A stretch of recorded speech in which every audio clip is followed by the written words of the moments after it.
We are back. Actually back right away, if we're being honest with you. Producers wanted us to shut it down. I was having such a great conversation with Eron Hodges here, the recruiting coordinator at TCU, and we just wanted to keep going. So episode 2, we were going to wait and bring him back. We're just going to roll right now, and just because I enjoyed the conversation so much with you, Eron. So we're going to kind of pick up where we left off from the last episode of Dissecting the Frogs. Tell us a little bit. So you went from, I'm just kind of tracking your journey, and it's been an amazing story already. So you go, we were talking about how not burning a bridge, and you doing that at Ohio State, you were able to, it didn't work out that first time you walked on their campus. So you go to Notre Dame, you end up at Valpo for a cup of coffee, right? It was a quick deal. And then all of a sudden something pops open at Ohio State. And because of the fact that you didn't burn the bridge and then you went and worked your tail off, they remembered you, and you got that opportunity, which is a great lesson for the kids you're coaching. So, so now you're kind of struggling on what you should do. How long does it take you to say yes? Because I can't imagine they hold that too long. So they held it. They actually held it from August until December. Well, you're one of the special ones. Right. That's impressive. So they held it. They said, hey, you know what? They told me in August, they said, hey, if you want it, we'll have it ready for you in December. So I was still making up my mind, and then once November 2nd happened and my mom passed, I was like, I need a change of pace for myself. And so I was like, cool. I know I'm going to be working my ass off there. The hours are going to be crazy. I need to go where I'm going to be busy. So that's how I dealt with the grief. I just threw myself into work. Sure. Yeah, and I can relate to that. So you go through the season and you go back to Ohio State. What's your initial role at Ohio State when you walk in on day one? So when I walk in on day one, I'm a strength and conditioning intern working for Mickey Marotti, working for Rick Cord, Kenny Parker, Anthony Schlegel, who just finished up as the head strength coach with the Jaguars and NFL. With Mickey, did you do the quick cows? Were you part of that? Oh, yeah. So, yeah. I don't think everybody's seen this. It went viral for a while. They used to do it in pregame, right? Yeah. So, was involved with them in strength and conditioning, and I had guys. JT Barrett moved him in. He's from Texas. You got Kenny Guyton. He was a senior. Just had his baby boy at the time. It was a good time because that was outside of working with women's basketball at Notre Dame. That was my first time with high profile male athletes, and so you're dealing with the egos a little bit, and Absolutely. I really didn't know the roster when I first came in. So I remember a conversation with Braxton Miller, I'm trying to do his weight, and I'm like, all right, name, and he looked at me like, you know who I am, and then I'm like, what's your effing name, man? Right. You know what I mean? Yeah. Bro, Sure. I really don't know you. Yeah. And so just dealing with managing a little bit of, some egos and high profile guys. And when it all boiled down to it, I kind of figured out guys just want you to be invested in them. Right. And then once you figure that out, then everything else is easy. Be truly invested and 10 toes down with the athlete, in his ability to grow and develop and mature as a young man. So, all right. So when I look at it, so your time there and doing exactly what you were just talking about in the strength world obviously caught the attention of the coaches because at Ohio State in the football world, because you go to Kent State and GA, and then you come back as the DPP, which for those who know, the director of player personnel. It's a major role, and it's also not that common. Even though those worlds collide a lot in strength, you don't often see. It's sort of their own lane, right, in the strength world, for then you to get into personnel. So how did that all come about? So I never wanted to be in recruiting, never wanted to be a strength coach either. It was just the path for me to get inside the industry. So I did everything strength and conditioning on the front end, and then left there, went to Kent State, and I was a linebacker graduate assistant at Kent State. Had a brief cup of coffee at a D2 school. It's closed now. It's called St. Joseph College in Rensselaer, Indiana. I know it. I know it well. So I was a linebacker coach there. I'm the one. You're the one. And so I was there for literally a cup of coffee, and then I get a phone call. My buddy was leaving to go to the NFL as a scout, and he was in recruiting at Ohio State. And he said, "Hey man, everybody's throwing your name around out here that we should come get you for this position." And he said, "But I told him, nah, like you want to coach." And I told him, I said, "Roger, you better get on the phone. You better call them people back and tell them I'm interested as hell." We're talking about the Ohio State. Yeah. You know what I mean? So I'm like, we got to do it. And so that's how that happened, that opportunity. But before that, when I was just an intern there in strength and conditioning the first time, I made sure I said hello and I joked around and I laughed with everybody in the building. Yeah. So like it wasn't enough for me just be out there cleaning up weights and coaching technique and the posterior chain and all that good jazz. Like it wasn't enough. So like anytime we did noon hoops or whatever, I go to Mark Pantoni's office and joke around like, "Mark, when you gonna come out here and get these buckets?" Right. You know what I mean? Sure. And so he always used to laugh and joke about how he was gonna do it. Never came out and hoop. That's my dog, but he don't hoop. No, he's great. And so that's how those relationships start. And Coach Meyer used to always say, "Hey, like I'm literally wiping down a treadmill and he's running on the next treadmill," and he just struck up conversation this one time, my first time there, and he's like, "Hey, what do you want to do?" And he's like, "You need to tell everybody your hopes, dreams, and goals." Love it. Yeah. So for me, everybody kind of already knew what I was looking for, what I wanted to do, and it just so happens that I made an impression as a young intern where they said, "Hey, you know what? Like this might be the job for you. He's outgoing, he got juice, got energy." Right. Mickey Marotti co-signed it, so it all kind of just happened. Yeah, and you understood at a young age, which many of us don't. I don't think I certainly didn't. At least I didn't actively know this in terms of the networking piece and building genuine, authentic relationships, as opposed to it being transactional, right? Yes. And you just being yourself, being myself. Yeah, and that again, when you look back, these are all amazing things that you can tell your current players. On hey, you're walking by, you're in the lunchroom, say hi to so and so. Not only will you make their day, and it's the right thing to do. You just never know where those you'll never know again. Right? And speaking about colliding, and this one I brought Lake up at the beginning of the conversation, Petty Officer Lake, who was riding me hard. Right. So I take the job, and it was paying $1,000 a month. Right. So $12,000 a year is what I was getting paid when I went to Ohio State the second time. In a recruiting capacity. So I didn't have a place to live.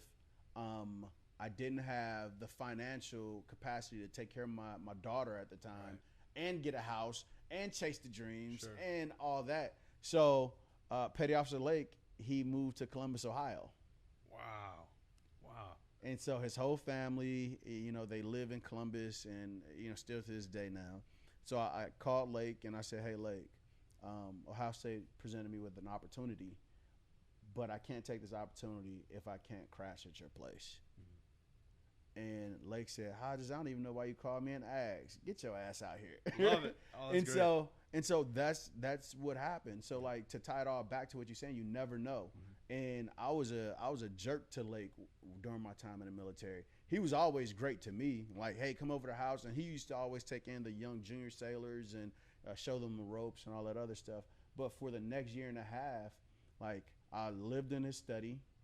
He had a couch that I slept on, and that's what got me through making $12,000 a year.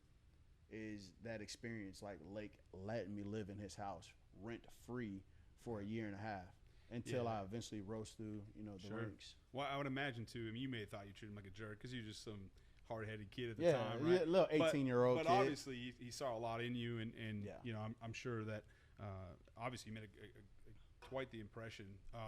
So that experience at Ohio State, if I'm looking at you from my vantage point, that propelled you into this world. I mean, because you're talking about these names that you're throwing around in terms of the head strength coach.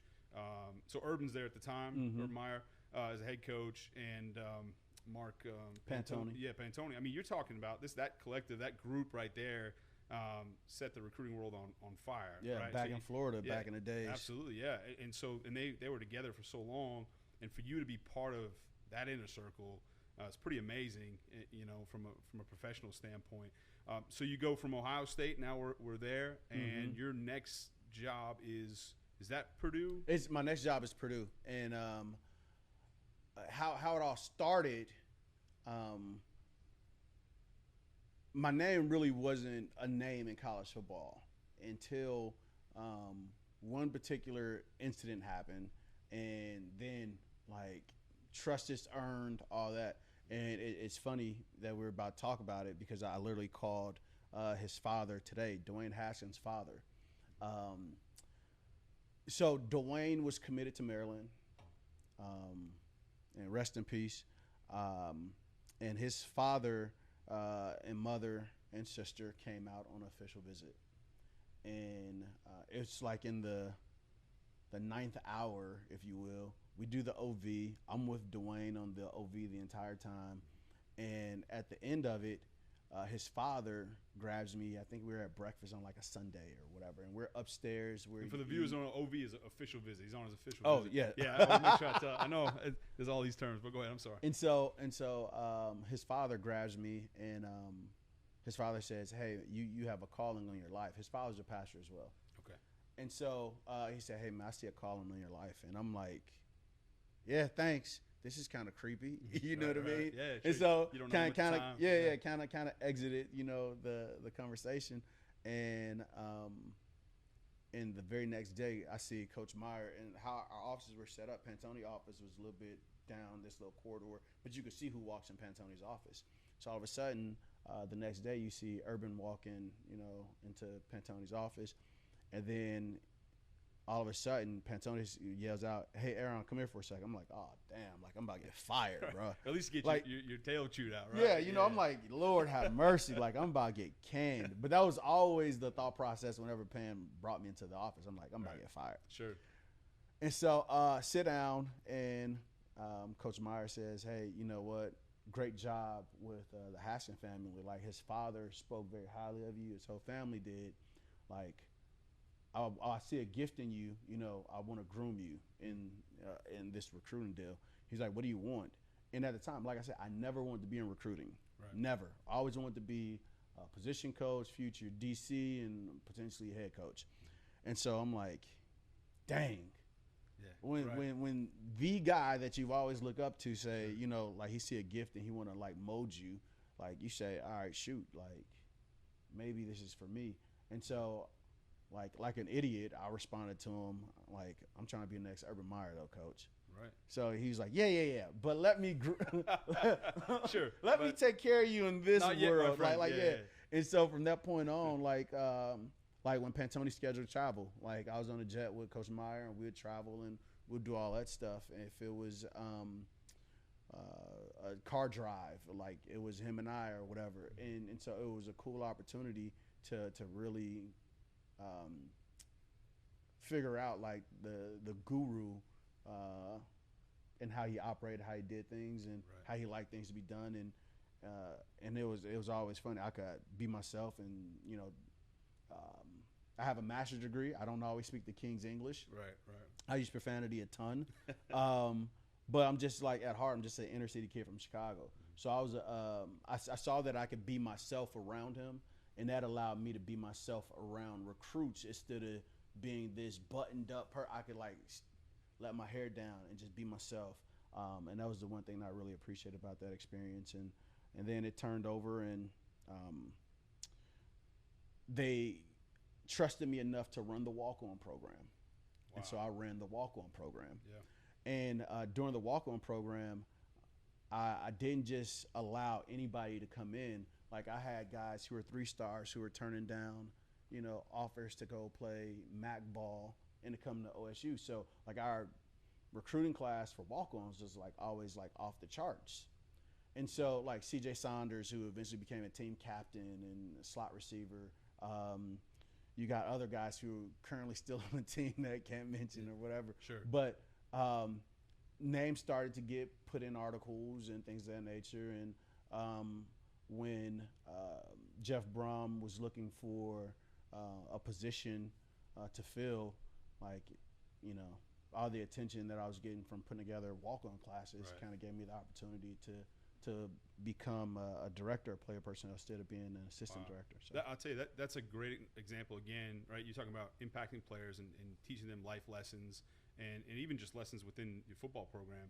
But here's somebody who, you know, some may look at that. Now, it's a big deal, and I understand that it is, but some may look at it like, it's just the walk-ons, whatever. Yeah. But you understood, You gotta hey, crush it. be the star of my role. Whatever your role is, be the absolute dude right there, right? Yeah. And you were that guy. And again, just, I mean, all these things are coming together where I can just, you know, see that the impact that you have on these student athletes because of your own experience. I mean, you lived it, you've done it, and you understood these things, again, coming up as a young, when most of us have to be sort of taught that thing and spoon-fed it, but you understood, hey, I've got an opportunity to have some responsibility here. I'm going to be the star of my role, you know, and that's a big deal. That's awesome. Like, I've always looked at it. Life it isn't just about how you experience it. It's about how other people experience you, you know. So it's not just about like, oh shoot, you know what? I have this role to put together the walk-ons, like whatever, you know what I mean? But it's also like, you know what? How can make this a great experience for somebody else? Sure.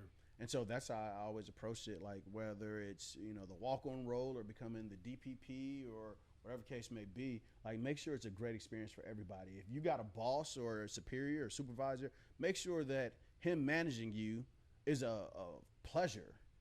Make sure that him working with you is a pleasure. Like he can't get enough of it. Right. You know, so like that's always like been my outlook. And if we both have great experiences together, it's going to be a mutualistic, beneficial relationship no matter what happened. Right. Yeah, no, so I went to me, that's also a product of where you're from. So when I went to college, I went to Merrimack College up in Massachusetts. I'm a guy from Boston, and we had this recruiting pipeline in south side of Chicago. So all my roommates were from south side of Chicago. My man. So all the Catholic schools up there, Brother Rice, St. Rita's. Yep, right? yep. So they all went there, and I could relate to those guys the most than anybody else. You know, we had all these guys from different parts of the country, but those guys, because they were just genuine guys. You could bust chops and make fun of one another. No one's gonna take it personal. Nobody right? takes it personal. Yeah. And now I'm experiencing that in Texas a little bit. I've been now.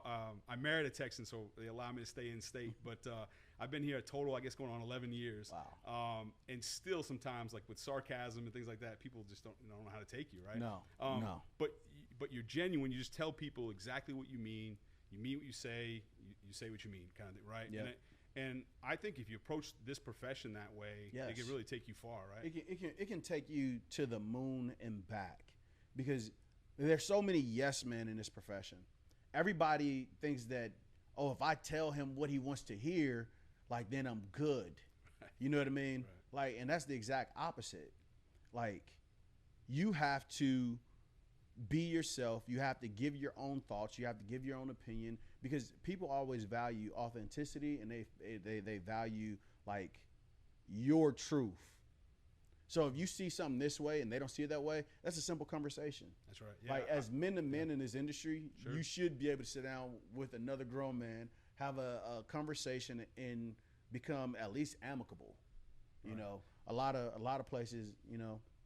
No, I remember reading, it was Art Briles, the book, and one of his books, it said, you know, if I'm the smartest man in the room, it's a bad room. Yeah, it's a bad room. That's right. Yeah. So like I talk to kids about that all the time, and I tell people like the same. I didn't know Art said it, but I've heard it. He may not have coined it. I don't know. I just read it in that book, but I'm sure it's been said by many. But I'm like, hey, you know, if you're the smartest man in the room, like you're in the wrong damn room.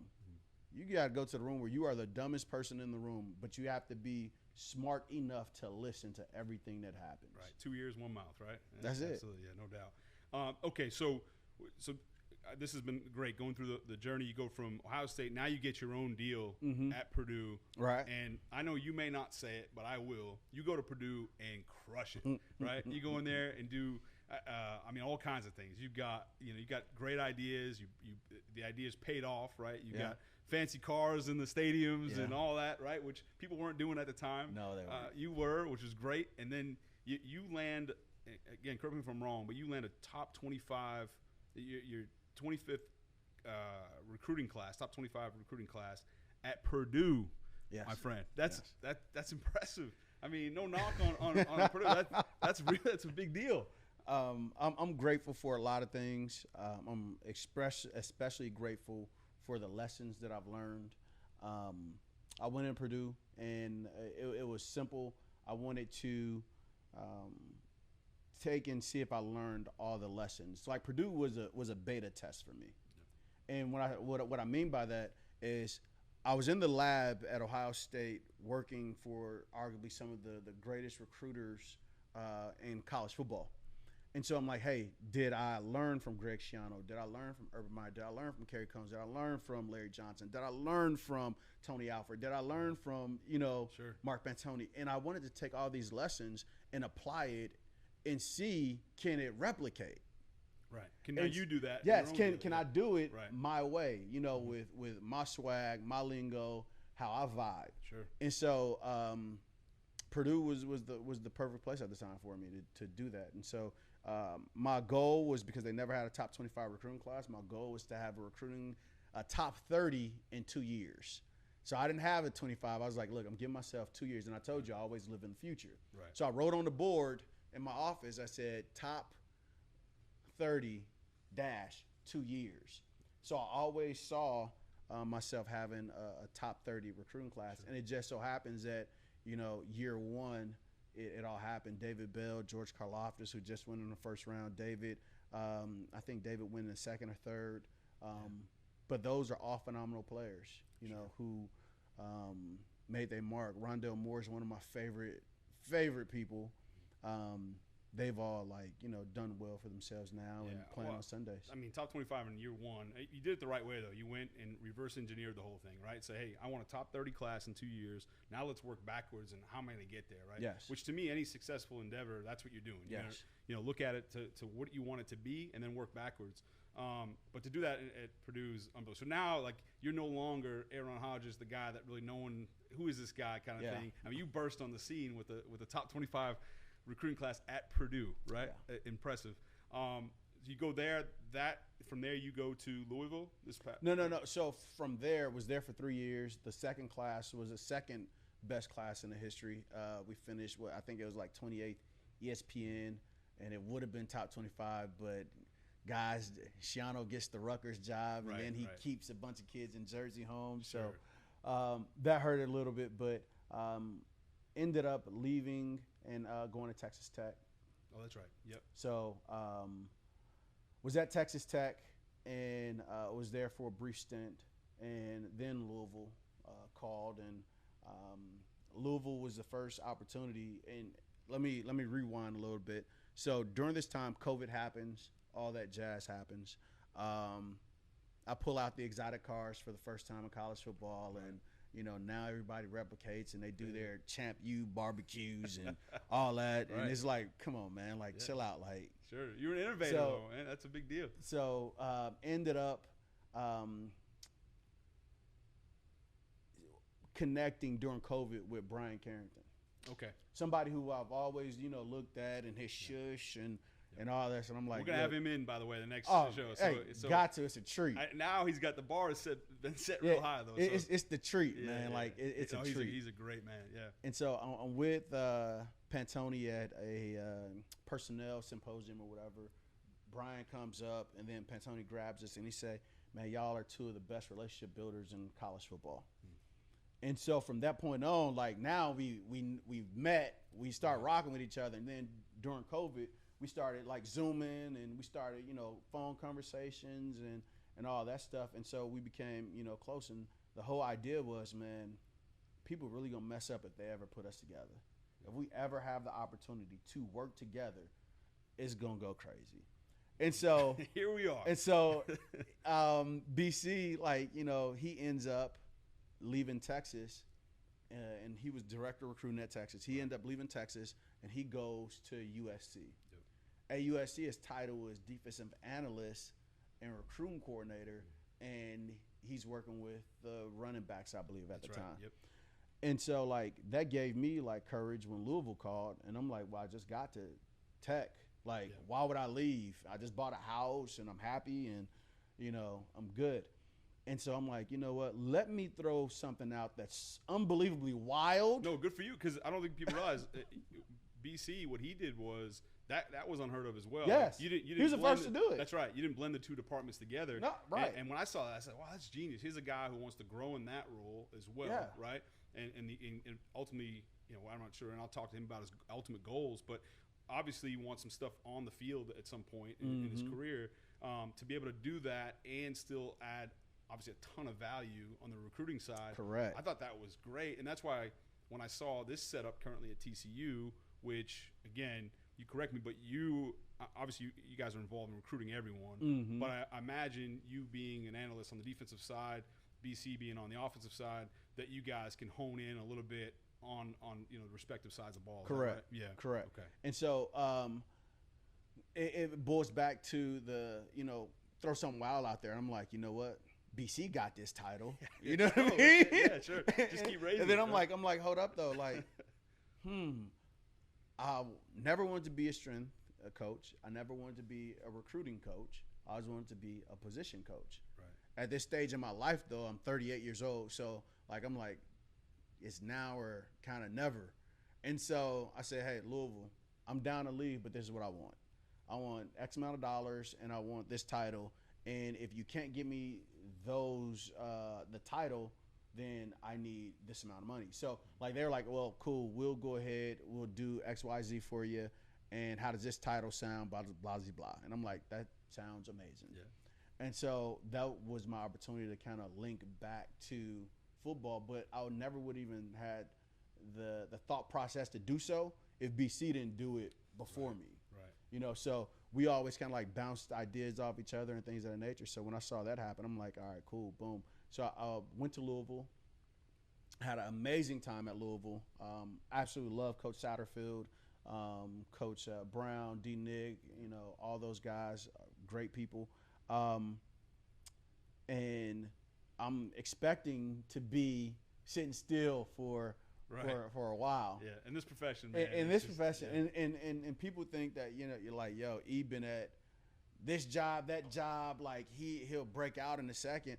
It feels good to be wanted, because I know what being unwanted feels like. Right. And if anybody who's ever been unwanted, then when you're in high demand, sure.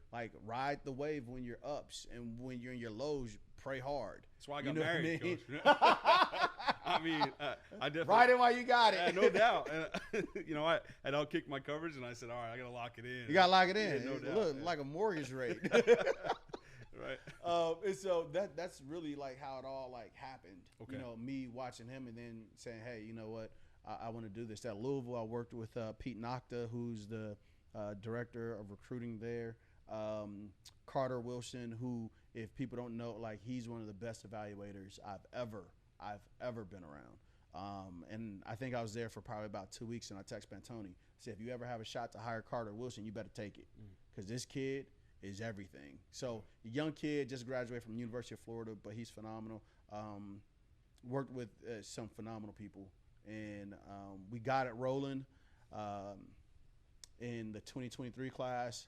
And then I think we were ranked 8th in America or something like that. And then TCU called, and BC texts me, and he tells me, hey, we got a position opening. I just threw your name out there. Coach Samples was here too, right? Yeah. So Samp left, and Coach wanted to get more help in the recruiting aspect of it. And so BC called me and said, hey, Anthony's going to probably reach out to you. 15 minutes later, Anthony's calling me. I'm having dinner with my sister who came to visit me in Louisville. And I'm like, sorry, as I'm on the phone. And they said, hey, we're going to fly you out the next day. And so they flew me out the next day. And I'm thinking, you know what? I'm not really interested in leaving, but it's BC. And you always got to listen, right? Yeah, and you always got to listen. Let me ask you this, if you don't mind. Are you at that point? At what point are you transparent with Coach Satterfield right off the gate, or because I know it's tricky. Touchy thing, it's tricky, right? Yeah, because you don't tricky. want to ruin that relationship if things don't work out in Fort Worth. But how does that part work? Certain people in certain jobs, you're invested in the people, and you love the people, you love the culture, you love the coaches, and you want to do right by them. And so you have to, those people, you have to give them a heads up. You know, Coach Satterfield to me is one of those people. So I made sure I gave him a heads up. Other places, like, if I'm gonna keep it a band with you, like, not everybody in college football has the student athlete's best interest at heart or have the coaching staff best interest at heart. And so if you are a grudge type of coach, I probably won't share like that information like immediately as the court process begins. Right. Smart. You got to be strategic about it. Yeah, you have to be strategic about it because you gotta protect yourself and everything that you've worked for in this industry. And then once they say, hey, you know, we want to fly you out and this is serious, then you might want to let that coach know. But like if it's somebody that I respect and that I love, and I'm telling you up front, sure, like straight up. So like all the cards are on the table, and then we go from there. So like for me, I don't believe in hoarding information. Yep. You know, if it's somebody who's out there who wants me, I'll tell straight up, like boom, and then see what happens from there. Yep. But not everybody deserve to know everything all the time. Right. So you have to be strategic in how you do things because it can burn you. It can, and it has. It's burnt me in the past. Sure. No, I think can all fall victim to that, right? So before we wrap up, I got to make sure we get into you're here at TCU. Yes. Everyone's fired up. You're here. As you stated, you're around some great people. Tell me a little bit about two things: your overall recruiting philosophy. And again, I know that's a big rabbit hole, but just kind of if you could sum it up to sort of how you view recruiting. There's a bunch of different ways to skin a cat there. Yeah. And then lastly, what is the differentiator here at TCU that sort of separates, you from other programs and to have some success here already, in early stages here of recruiting? So my philosophy, my life philosophy and my recruiting philosophy are one and the same. So everything for me starts with my core values. And I learned my core values when I was 18 in the military: honor, courage, and commitment. Those are the exact same core values that the United States Navy has. And so, like, what keeps you from hitting a woman? Well, honor. What keeps you when, social issues come up, whether it's the LGBTQ community or Black Lives or, the Ukraine situation?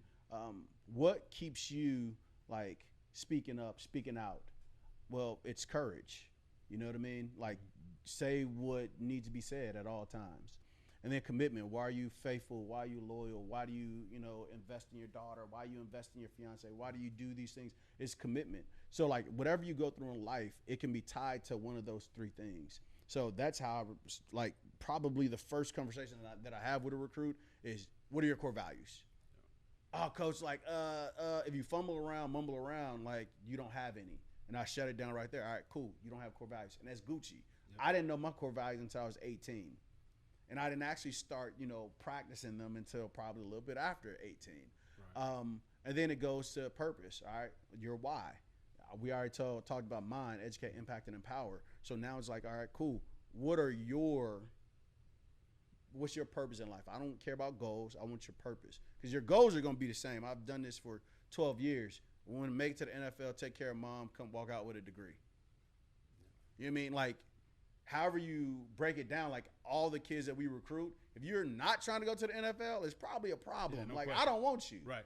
If you don't love football, or if I hear that you don't love football, I don't want you. No, because you're not going to make it, right? You're not going to make it. Again, it goes back to that why. Yeah, it goes back to your why. Sure. So, like, I start off with every conversation, like, what's your why? What's your purpose? Why were you created? And then we hash it down from there. In that process, I might find out that you ain't the guy for me. Right. And if I find out that you ain't the guy for me, that doesn't mean that I don't talk to you. Only thing that means is that I'm not talking to you in the purpose of coming to be with me and play with us. Right. So you're still a good kid. Let me mentor you in this. So I walk in, I'm 18-year-old David Beaudin, and trust me, my short self, you're not recruiting me at TCU. But I walk in, you say, okay, this is why TCU right now. I know there's all this energy around the program, but what are you selling me, so to speak? I hate to put it in those terms, but no. Selling is perfect because especially when you come down to NIL, like everything, this is selling now. You know what I mean? So you have to figure out a way to motivate, inspire, and all those things. At the same time, it's a sell because, like, this is what I have to offer you. Sure. It's something that's out there. I used to look at selling as a negative word too. So like when you said, no, I get it. Like most coaches be like, oh, I'm not selling nothing. Yeah. Well, I mean, if you're not, someone else is. Yeah, right? somebody else is. Yeah. So for me, it's really about making sure these young men aren't taken advantage of. That's the only thing I care about. So like the number one player in Texas in I know. You know what I mean? Yeah. Like, I know. I saw it. I'm on with his father, you know, and he's at your former place of employment, right? We talk about that. No. No. All right, we're not allowed. Okay. No. So I'm talking about something totally different. So that's different. Yeah, we're not allowed. That's way different. Yeah. But I'm on with his father. I'm like this. I will never take advantage of your son. Like that's not my deal. Like I'm not trying to use him to get more money. I'm not trying to. Only I care about for him is graduating in 3 years. And if the opportunity for him to go to the NFL is there, we fucking take it. If it's not there, then it's like, all right, cool. Let's go ahead and get that master's in 5. And let me put you into a market where the DFW is one of the biggest growing markets. That's why I came. Like, I didn't know anything about TCU, to be honest, other than LT played here. Knew the colors. I knew they had crazy uniforms. That's all I knew. I didn't know how nice the stadium was. I didn't know how nice the facilities were. I didn't know about Kaz Kazadi. I didn't know, like, I knew Sonny had, like, a dope offense that put up hella points on everybody. Right. But, like, that was the extent of what I knew about the DFW. Well, it's smart, again, having that foresight. Yes. Right? Because now, as you look at conference realignment and that whole rabbit hole, yes. Right, everything is about media market. Media market. And it's the second largest media market. Right. Like, or what is it, third or something like that. Third. But it's absolutely huge. And it's like, if I can get young men to take a look. I didn't say come here. I just need you to take a look and see the opportunities. And if you're like me, like I said, I'm trying to see if we can walk on the same path together. Right. And if we can live in the future together and see what this place could be, like it could be really special. You got corporate America right down the road that will take care of your life if football doesn't work out. Why would you not choose this place? Private education. Why would you not choose this place? A coaching staff that genuinely love and care about their players. Because everybody in this recruiting process say that. Right. Malcolm Kelly loves every single receiver that's in his room. Sure. No, I saw you tweet out the other day, hey, look, make sure you take care of the players, even if they don't come to you. Right? They don't come to you. Because that's why you're in this business. That's why we're here for young men, to take care of young men and grow them, to build them. Just like Kenneth Lake did me. Yep. You know, that's what we're here to do. And if we don't do that, then we're doing a disservice to ourselves and to these kids and to, if you look at it, generations to come. Well, Eron Hodges, I'll tell you what. We talk about sales. You sold me, right? I'm ready to suit up, man. If I have any value at all, just give me a helmet. Let me go, man. I'm ready to go. Trust. There's always value in everybody. Hey, I really enjoyed this. It's been a lot of fun. I appreciate you coming through, and we'll have you back. You know, anytime. Maybe your next vacation, which is not be in a year. A year. But always welcome to stop by Dissecting the Frogs in Frogs Today. Love the conversation and excited about what you're building over there, and you guys collectively building, you and Coach Dykes and company. So thanks a lot for what you do for the Frogs, and good to have you on the show. I really appreciate it. Before I go, shout out real quick to Coach Dykes, because I've never been around a head coach, and I saw this on my interview.